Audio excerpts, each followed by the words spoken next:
Media যদি আবারও হলুদ সাংবাদিকতার মাধ্যমে দেশকে আবারও পিছিয়ে দেয়, এটা তো আসলে সদস্য শহীদের রক্তের সাথে গাদ্দারি আমি মনে করি। বিভিন্ন মিডিয়া ফ্রেমিংয়ের মাধ্যমে জুলাই গণঅভ্যুত্থানকে আমাদেরকে রাষ্ট্রদ্রোহী হিসেবে ইস্টাবলিশমেন্ট করার চেষ্টা করা হচ্ছে, আমাকে মার্ডারার হিসেবে ইস্টাবলিশমেন্ট করার চেষ্টা করা হচ্ছে। এটা তো কখনোই আমাদের কাম্য ছিল না।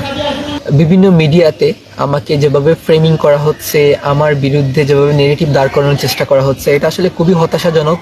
জুলাই গণঅভ্যুত্থানে আমাদের যে স্বপ্ন ছিল যে আমরা একটি নতুন বাংলাদেশে, সেই মিডিয়াগুলোকে আমরা পাবো যারা হচ্ছে দেশের পক্ষে কথা বলবে, দেশের মানুষের জন্য কথা বলবে। কিন্তু আমরা কি দেখেছি, আবারও জুলাই গণঅভ্যুত্থানের পূর্ববর্তী যে সকল মিডিয়া ফ্রেমিং ছিল, বিভিন্নভাবে প্রোপাগান্ডা ছড়ানো হতো আমাকে নিয়ে, বিভিন্ন ধরনের প্রোপাগান্ডা, যেগুলো আমাকে খুবই মানসিকভাবে আমাকে বিধ্বস্ত করেছে। অন্তত আমরা এই নতুন বাংলাদেশে, যেখানে 1700 শহীদ জীবন দিয়েছেন, ওই দেশে আমরা এটা কখনোই কামনা করিনি।